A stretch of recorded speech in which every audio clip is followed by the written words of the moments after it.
오늘 대통령 기정연설에서는 박수가 총 23번 나왔습니다. 뭐 이 세는 게 무슨 의미가 있을까만도 어쨌든 야당 의원들도 뭐 일부 박수를 쳤는지 안 쳤는지 주로 안 치는 것 같은데 어땠습니까, 야당은? 오늘은 아예 그 야당 의원들은 박수를 치지 않았고요. 그러니까 처음에 입장할 때 한 번, 그리고 연설 도중에 22번에서 총 23번에 아까 말씀하셨던 것처럼 큰 의미가 있는지 모르겠습니다만 저렇게 현수막을 나왔고요. 일어서서 세우는군요. 네, 과거에는 그냥 이렇게 피켓 정도였는데 오늘 자유한국당 의원들은 저렇게 길게 늘어뜨린 현수막을 들고 이제 문재인 대통령의 시정연설하는 도중에 이제 뭐 당연히 박수는 치지 않았던 것 같은데 넥타이도 다 검은색이에요. 네, 그러니까 오늘 지금 민주주의가 죽었다라는 취지입니다. 그러니까 공영방송 장악, 민주주의의 사망. 그래서 오늘 전부 다 검은 넥타이, 뭐 그런 뭐 전체적인 그런 모습을 좀 보여줬는데 오늘 문재인 대통령은 또 그밖에서 말씀드릴 만한 건 취임식에 입었던 옷하고 넥타이를 같은 걸 하고 나오셨어요. 그 무슨 의미죠? 초심을 잃지 않겠다라는 의미입니다. 초심을 잃지 그러니까 않겠다. 대통령이 된 첫날부터 지금까지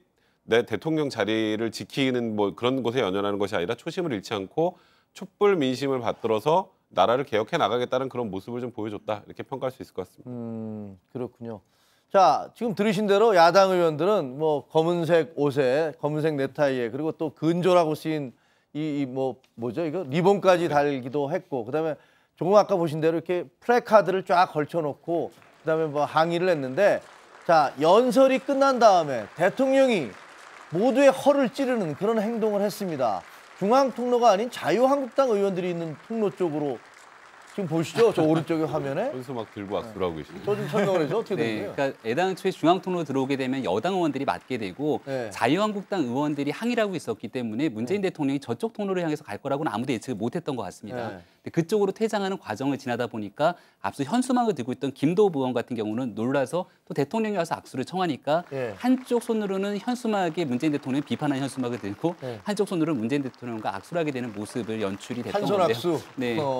저 지금 장면 저거는 이렇게 약간 본인도 민망한지 좀 웃네요. 네, 그리고 뒤에 가서도 이제 정호택 원내대표 등 실제 지도부들과 다선 의원들이 뒷자리에 있다 보니까 여기에서 과거의 새누리당 의원이었던 이정현 의원을 비롯한 사람들과도 웃으면서 악수를 했고요.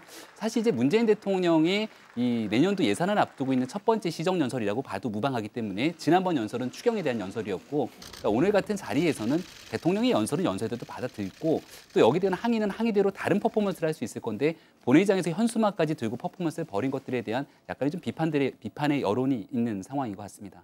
근데 그건 어떻게 보세요? 대통령이 지금까지 대개 보면은 이제 여당 의원들이 있는 통로 쪽으로 왔다가 다시 돌아갈 때도 여당 의원들이 있는 통로 쪽으로 가서 쉽게 얘기하면 자기 편들만 이렇게 악수하고 갔었잖아요. 근데 이번에는 이렇게 확 돌아서 야당 의원들이 있는, 특히 이제 막 플래카드도 들고 상복을 입고 있는 야당 의원들과 악수를 시도한 거, 이거는 나름대로 상당히 고도의 정치적인 판단을 한 거 아닙니까? 예. 아마도 근데 꼭 여당 의원이어서 그 중앙 통로를 이용했다기보다 중앙으로 가서 중앙으로 나와야 된다라고 하는 인식 때문에 좀 그러셨던 것 같아요. 기존의 관행으로 보면. 왜냐하면 의석수가 적어지면 중앙이 꼭 아닐 수도 있거든요, 여당이. 근데 지금 같은 상황에 있어서 볼 때 자유한국당 분들이 저 현수막 피켓팅을 하고 있는 모습과 그 현수막을 들고 있는 사람에게 찾아가서 악수하는 모습의 극단적인 비교를 그렇죠. 평가해 볼 때 국민들이 어느 쪽이 훨씬 더 정치적으로 앞서 있다고 느낄 것이냐, 그리고 저 항의가 얼마나 구태스럽다고 느낄 것이냐라고 하는 걸 판단하실 것 같거든요. 그런 면에서 보면 참 잘한 대응이다. 그리고 국회라고 하는 곳을 찾아가서 제대로 된 모습을 좀 보여주셨다, 이런 느낌이 듭니다. 어떻게 보면